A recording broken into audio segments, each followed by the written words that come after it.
他画的东西就是非常清雅、雅俗共赏的。因为雅俗共赏，其实在绘画当中啊，这个难度是很大的。朱先生真正的在传承中国画这个精髓的东西，因为中国画的精髓在于笔墨精神。笔墨包括了哲学的东西，文化民族的审美，包括了我们的写意精神。朱老师都在上面做了高屋建瓴的这种贡献。保持一颗平常的心，一生对书画的一些情怀，他还在不断的创新，用作品来回报社会，是我们大家学习的一个楷模。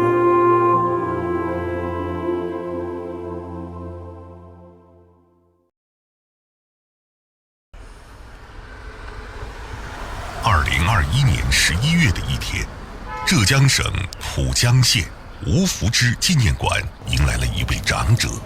他接到最新一期展览开幕的邀请，在学生和家人的陪伴下，从杭州出发，专程前来观展。他就是中国美术学院著名教授、当代杰出的花鸟画家朱颖仁先生。虽已年过90，经历长途劳顿，但看到老师和画友们的作品和文献，朱先生完全忘记了疲惫。在展览现场，他逐一解析展品，指导学生继承传统，注重笔墨的细节，师古出新。过往岁月的许多场景，在朱先生的回忆中清晰而又生动。我是带学生来，想讲讲这牌，它这个特点，它这个好处。那是跟吴先生同一辈的人，让了解一下区别在什么地方，优点在什么地方。那么这样的话，对这牌的认识可以提高一步。蒲先生跟我们讲，传统，要把这个传统走下去。那么这么样走下去，尽我的能力，是吧？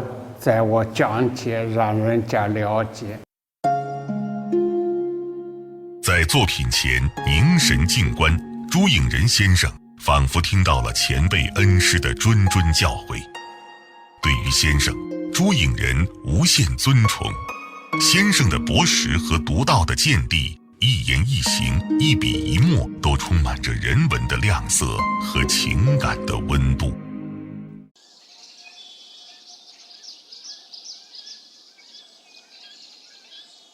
杭州潘天寿纪念馆2019年11月举办过一场特别的展览，记得先生朱颖仁中国画笔墨传习展。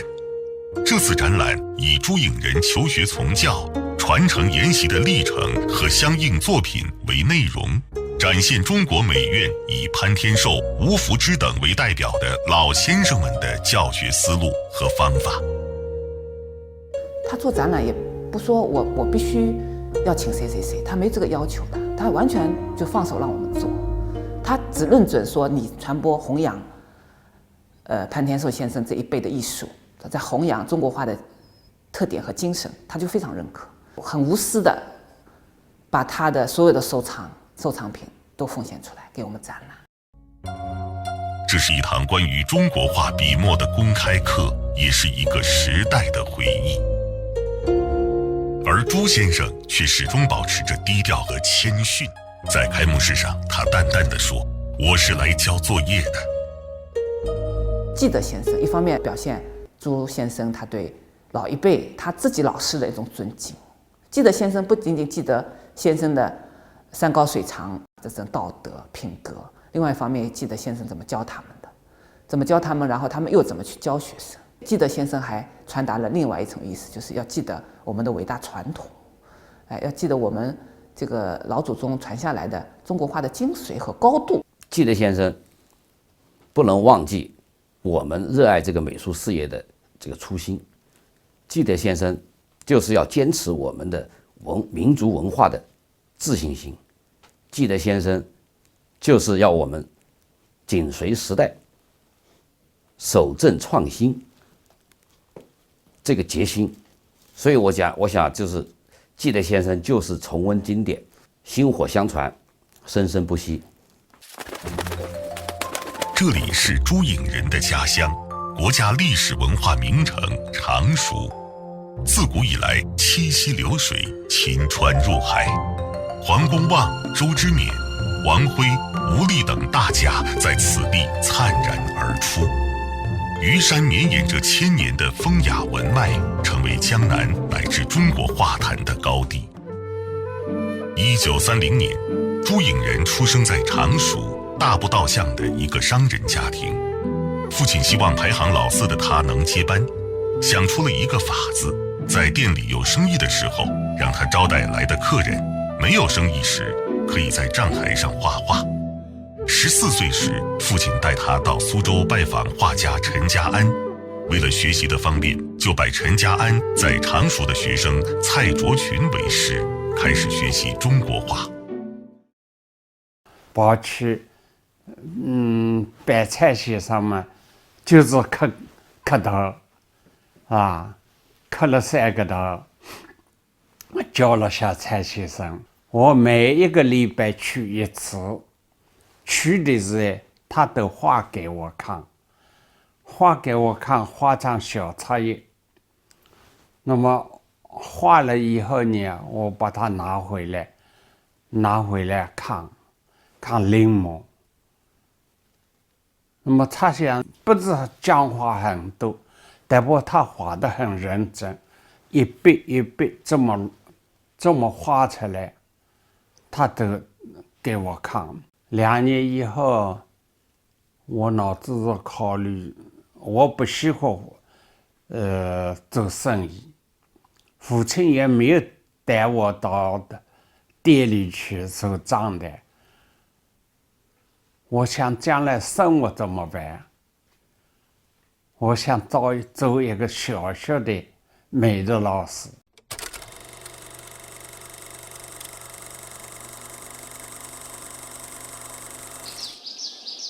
1947年，朱颖人放弃继承家业，报考由阎文良创办并担任校长的苏州美术专科学校，被录取，开始学习西洋画。对我来讲的话，只要吃得饱饭就行了，啊，剩下的就是我自己要搞自己喜欢的东西。因为一个人要那么多钱，最后没有什么好处的了。当时教的是阎文良、沈文林、陆国英，我在这里读过了2年。因为我们画，因为还比较实事求是，有几个同学合得来的在一起，还有一些人，大概等于有钞票的人家，哎呀，一天到晚跳舞吃酒啊的。我们几个人都是空下来就画画，上课的时候就上课，所以这样的成绩还是可以的。朱颖人撰文回忆，苏州美专挨着沧浪亭，每去上课都要穿过中式的曲廊和园门，进到西洋列柱式的校舍。这种体验并不亚于《桃花源记》里穿过曲折隧洞，看到别有洞天的欣喜。苏州美专教习的油画结合了印象派技法，还留有中式绘画的自由度。这种自由度和传统中国画的想象力之间，如同隧洞，虽然折曲，但是相通。在苏州美专学习，能感受这样诗意的哲思，可现实却时常面临学费、画材昂贵的窘境。素描画纸了，是法国进口的，一张素描纸要一块银元，那时候一块银元等于吃1个月的饭。那么我感觉到这个还有其他的费用，我感觉到好像私立学校也有点比较贵。在20世纪40年代那个风云变化的背景下，需要的不仅仅是勤奋和见识，更重要的是机遇和条件。这里是位于杭州的中国美术学院，前身是中国第一所综合性的国立高等艺术学府——国立艺术院。1949年初，朱颖仁和徐永祥等同学在机缘巧合下报考这所学校，由于写实功力很好，一考就被录取。从此，他在这里经历了中央美术学院、华东分院、浙江美术学院到中国美术学院的变迁，也经历了由求学到留校任教的重大转折。我是也比较看重，所以当时林风眠先生、怪亮先生教我们。林风眠想看我画的水彩，他就讲：“哎，你画国画的，我要画国画的。”我讲是的。我后来想，他这么看得出我画国画的，我想想，他这个看用笔用墨上面的变化跟西洋画有些不同。1952年，朱颖仁毕业，留校任教，进入黎宾洪先生的研究生班学习油画。1953年，学校指派他和姚巧云老师创办美院附中，从招生审查到课程设置，从教学示范到生活起居，朱颖仁为把这些孩子培养成大学后备生尽心竭力。之后，在中央美院美术研究室向于飞岸先生学习工笔画，遇上文化部组织临摹山西永乐宫壁画，朱颖仁报名参加，这让他大开眼界。因为这个壁画要迁移，要把它拆下来，怕国家怕拆不好，那么写临摹一文下来。那么我听到我也去，这个女子看了以后，的确是更动人。那么大个寺庙，墙壁都是绘画，那个人跟真人差不多大，那看上去那至少是元代的。从美术史角度来讲，这个画是没有名气的，但不没有名气的水平那么高，那么责任下来有名气的这脑子中去想还要不得了。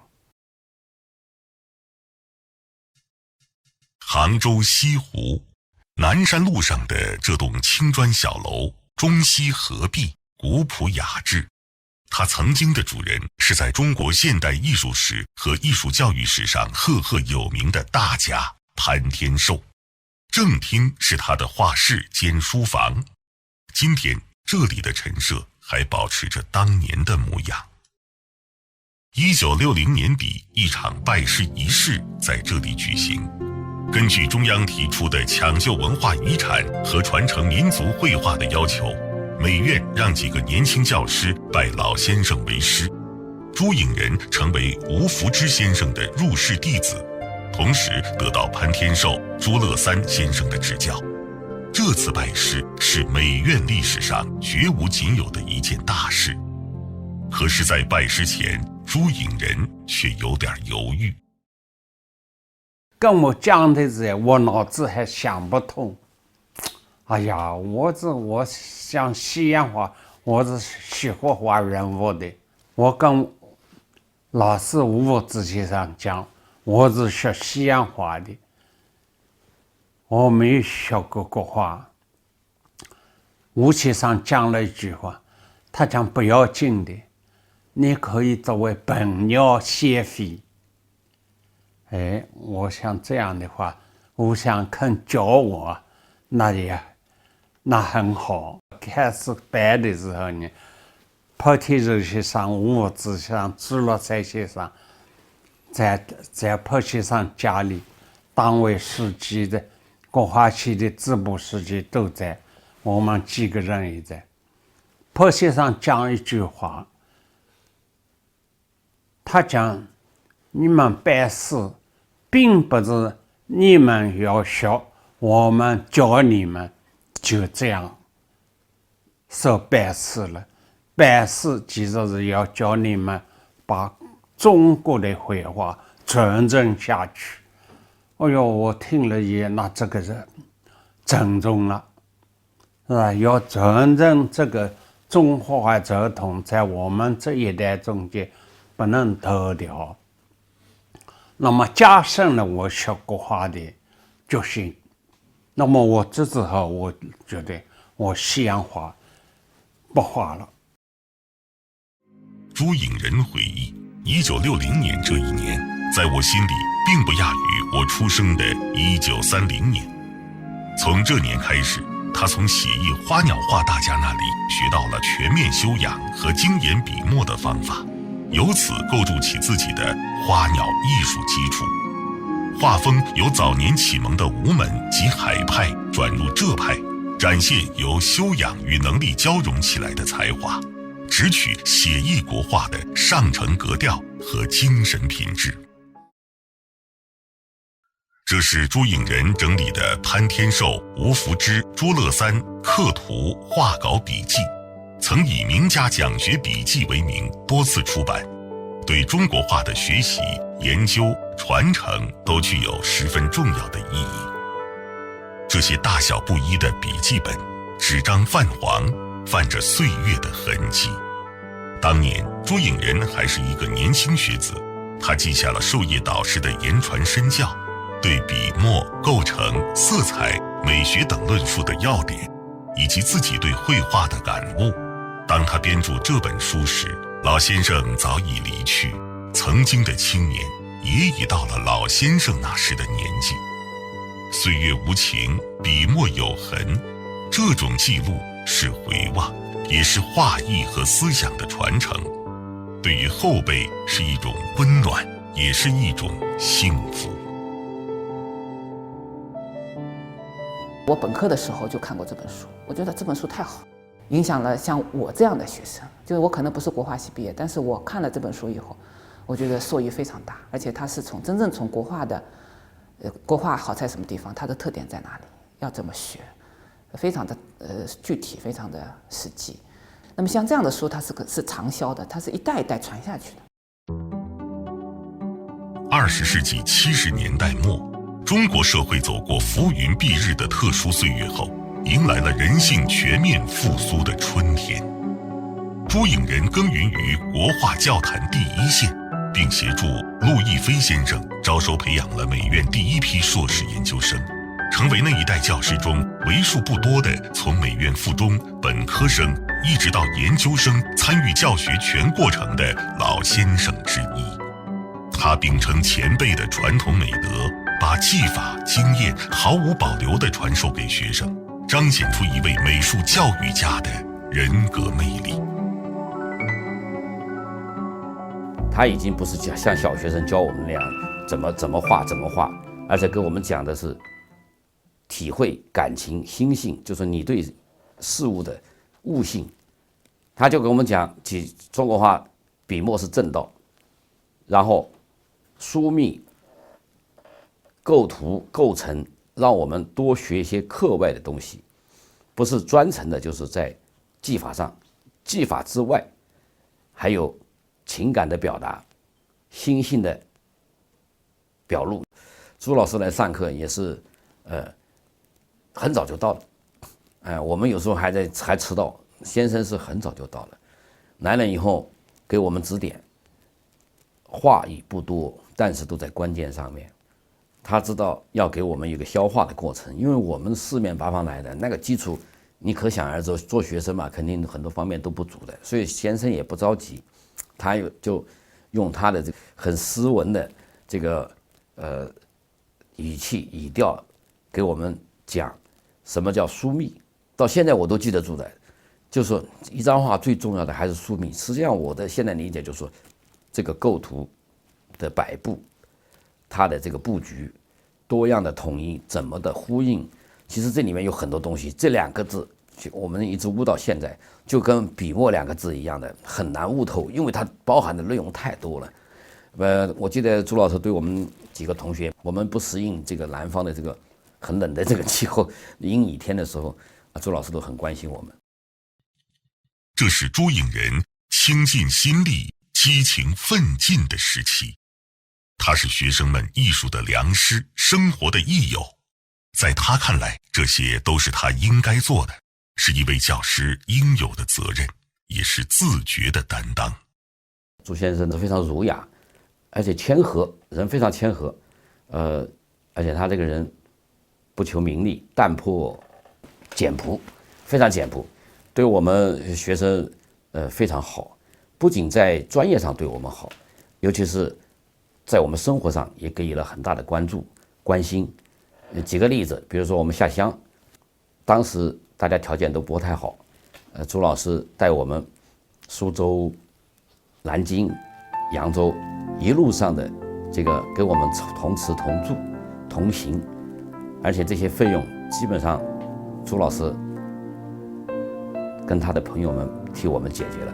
从这一点我就感觉朱老师对我们这种学生的关怀，他的这种大德大爱，我们真的自己至今啊就是无以为报，就是只能把自己的工作做好，才是对先生的一种回报。教学相长，日常的思考和实践的累积，交汇于心灵，发现于笔端，都转化为朱颖人艺术生命的一份滋养。这是朱颖人1981年所画的第一幅松鼠成名作。两只调皮的小松鼠趴在树枝上，朝大树上方张望，不知道是想摘果子、看同伴还是看小鸟。朱颖人将纸上的松鼠赋予了生命，赋予了智慧，同时也让观众产生了一连串的连篇浮想。我做学生的时候，因为学校在鼓山，那么我的窗口可以看到鼓山上的树啊，松树爬上爬下很多。我经常在看它上去下来，看到人的人，他就到树的背后去，很生动，是吧？有时候他也走得近一些。我在南山搬到这里来，有时候松树还跑到窗间来看，我感觉到松树很灵动，大家也很喜欢。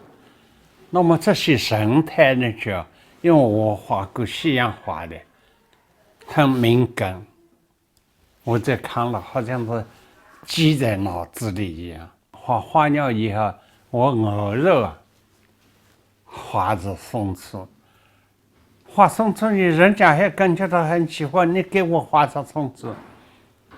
另外一个人也你给我的到，那画的人多了以后，别人我画松树多了，画松树多了也走出去，就好像我是专门画松树的，其实是不是啦？我是随便画的。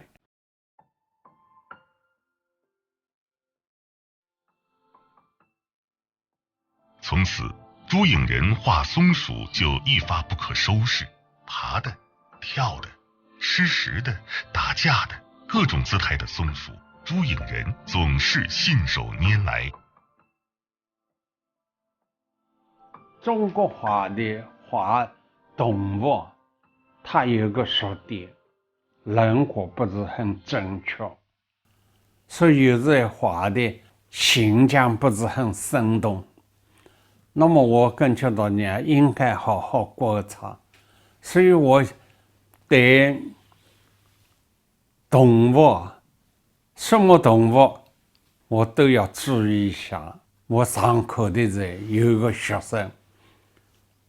生晓得我是过去学西洋画的，他大概来掂掂我的分量，他问了。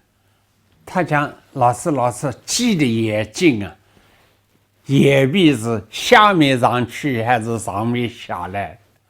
哈哈，是吧？跟一般人不大注意的了。那么我讲是下面上去的，他没有话好讲。假使我当时讲错的话，我觉得很难为情的，所以我觉得国策呢还是比较重要。国策对动物的神奇发挥的意境、情趣都有好处。那么在临摹的上面，不一定体会得很深。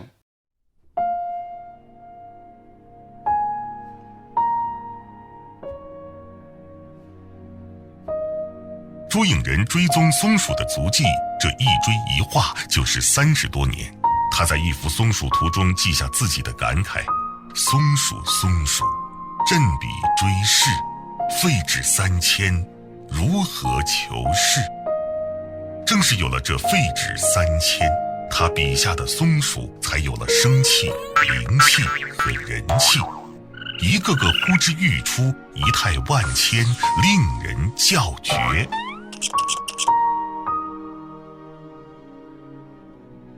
我刚开始画的还是素描的，素描的话呢，这是老先生过去画过的。因为我基本上有句话：学我者生，死我者死。像他这样的话，不一定能生而要死的，因为像他也有基本上的后辈要理你。所以这个，我想只要画出这素描的，没有什么味道，我画谁没看？背上沾水啊，就这样，比较滋润，所以画起来呢还比较生动。所以这样的话呢，一画就可以嘛，我就把它越画越多了，人家看看，你水墨的不错，我要水墨的，那么我就画水墨的了。那么水墨的呢，也作为一种自己的一种变化吧。在朱影人的艺术世界里，诗、书、画融为一体，画作里有着性灵的诗意，诗作中又有画境的视觉感，互为融通，构成一个清朗和谐、生机盎然的天地。诗情画意在笔墨里面的表现，这个正大气象，我是很震惊的。朱老师带我们下乡的时候，就要求我们每个同学写诗，就是说刚才我讲过的，就是让我们从画外吸收营养。朱影人先生的作品，诗情画意这个很重要的一点。实际上，这个也是中国画最高要求，应该是说格调的高低，从这方面就可以看出来。在长期的探索中，朱影人从自然中发现美，立足传统笔墨，却不囿于中国画的传统程式，大大拓宽了花鸟画的创作手法。他的中西中的学艺道路，使作品从一开始就具有传统经典的水墨意韵，同时又充满了新时代新生活的朝气。朱老师他算语用笔，精语用墨，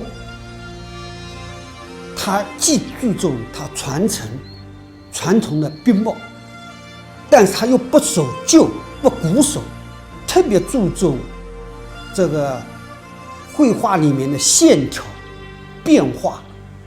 他经常教育我们，也是笔墨线条里面的提暗顿挫、浓淡枯润交错的一些笔墨关系。譬如这个用水多了，它这个地方不会感觉到是平的，它还是这地方淡一些，这地方深一些，这地方深一些，这地方淡一些，这里面细微的变化很多。你调了很容易它就平了。画画的时候要注意用水，用水也蘸墨，再读书嘛，自己也要心里有数。他特别注重一些创新，创造一些绘画的奇趣。这个到了中期以后呢，他既大胆、大手笔的一些用墨，但是呢，他在细节、线条处理方面，他非常谨慎，非常流畅，笔墨变化也比较多。朱老师最大的优点就是他的笔墨繁而不乱，气势磅礴，很大气，很有韵味。但是呢，细细品味呢，朱老师的画呢，他又不失一些书卷气、文人气。我们一直在讲坚持我们的文化自信，坚持我们的笔墨精神，在这个中国画的教学与中国画的创新探索，朱老师都做出了非常重。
那你们再来看一下，这个就是非常面细碎的，这里进去带的两面字，手的力度轻重快慢。那么你怎么样画出来是剖析上怎么样画出来，我实在讲不出来，是吧？只有心里有数，我画起来的。他哪怕把手稍微背一点，稍微走一点，都在里面了。从诗法浅显到书画创变，从妙造自然到弘毅布道，朱颖人时时考虑的是年轻人的接力。他把艺术视为道义，始终牢记学术新传的神圣使命。先生对我们的这种厚爱，其实他是无私的，他考虑的是整个中国画学科跟中国画的教学。当年我跟另外一个同事要留校的时候，我跟朱老师并没有很深的这个个人私交，但是朱老师是现在我才知道他是从全局出发，他说必须要留下2个人，这2个人也留下来以后要教学，他是考虑的非常长远。他说如果没有名额的话，我宁愿把我的这个名额退掉，我退休，让他们来。这个我一直在说的先生的西怀若谷跟高风亮节，大公无私，就在这些地方。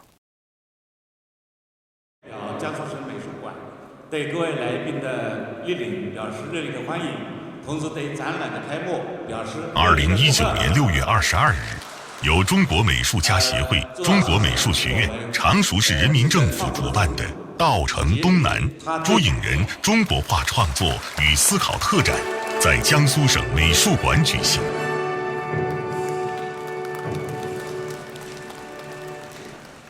我一生其实没有做什么，我就是画画，就是教书。那么今天有这么许多人来参加这个展览，我是心里有更加的惭愧，有更加的非常感谢。我没有什么都有话好讲，我就是非常感谢亲戚朋友领导，谢谢大家，谢谢大家。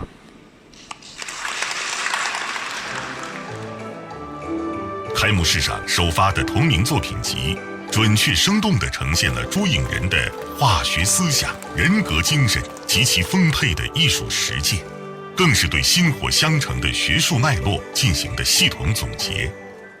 这次展览被业界称为一个老画家一生只办一次大型个展，共展出朱颖人书画作品手稿120多件，同时展现创作和思考两个部分，剖析朱颖人承传发展中国画笔墨的心路历程，突出了展览的文献性和研究性。观者的内心踏着朱先生的足迹，穿越近100年的沧桑，在精神上接受了一份超越时空的洗礼。尤其让人钦佩的是，这次特展的大部分作品已由朱颖人捐赠给家乡常熟博物馆。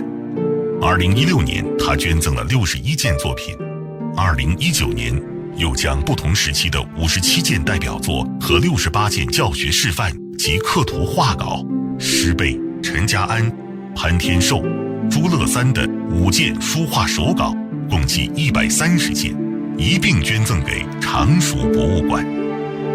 今天，这些捐赠品以数字 VR 技术打造全景展厅，人未动，心已远的云观展正与实体展相结合，激发艺文共享的更多可能。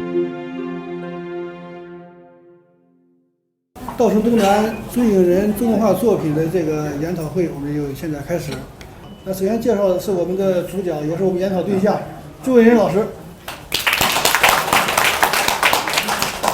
这个中国绘画就是要讲笔墨，是吧？中国绘画的技巧，它这个精华的所在就在用笔用墨。锻炼笔墨的关键在于书法，是吧？研究书法，各种的书法的变体，它这个笔法在绘画中间的应用，我是这么想的。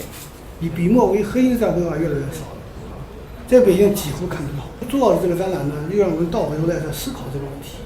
那中国画到底怎么走，是吧？在这一个新时代，在这样一个影像时代，在这样一个图像时代，中国画的价值到底是什么？如何走？如何这个找到我们的发展的一个正确的道路？我觉得这个可能是我们今天要结合朱颖人先生的艺术成就所要关注的一个问题。这个展览呢，它更多的是展示了，就是朱老师一路走过来，他对中国画的一些见解。喜剧花鸟就是我们这几年跟我们的传统相比，我们推进了多少，我们怎么推进？朱老师就是很好的一个个案。确实，是我们学习的一个很好的机会。这个朱先生呢，他这个可以说做人做艺，为我们学习中国画的应该是树立了典范啊。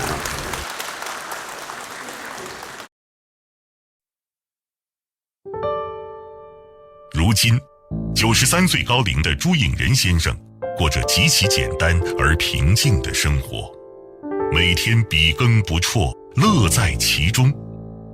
他常用一方虞山叟的闲章，铭刻的是他对家乡的深情。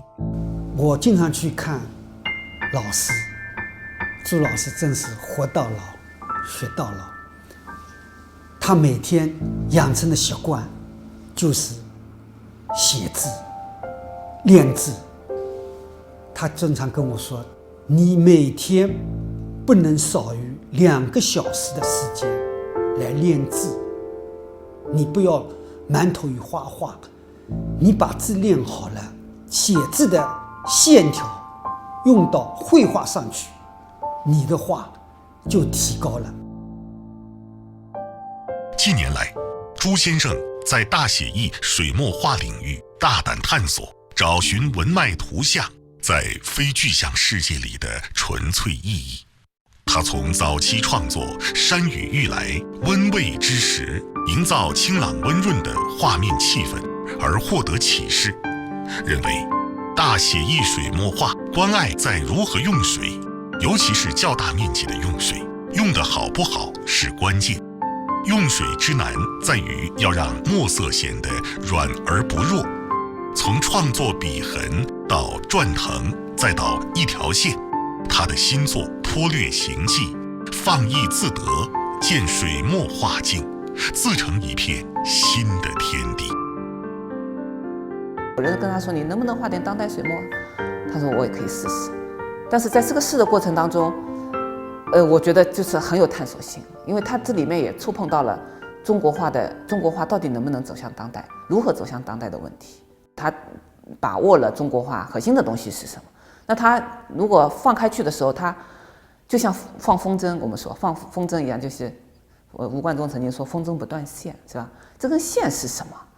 你要知道，因为中国画的，就像我说的，中国画的特点和高度是什么，你不能丢掉的。所以他在这个创作笔痕或者笔记的时候，他其实仍然考虑了以书入画，考虑了笔墨的独立的价值啊，这块东西他没有丢啊，他没有。所以他做的当代水墨的东西跟其他的做当代水墨可能纯粹把它作为工具材料的，它又不一样啊，它是不一样的啊。所以我很敬佩他，他其实就是打开自己去接触和尝试这些东西的时候，我觉得这个已经是非常成功。回望这一泓湖水，与友人闲聊，朱颖人想起当年在美院聆听大师教导，与西湖形影相随的日子。他更会想起家乡的那片湖山，孕育自己艺术的血脉之地，人生旅途中那些动人的风景。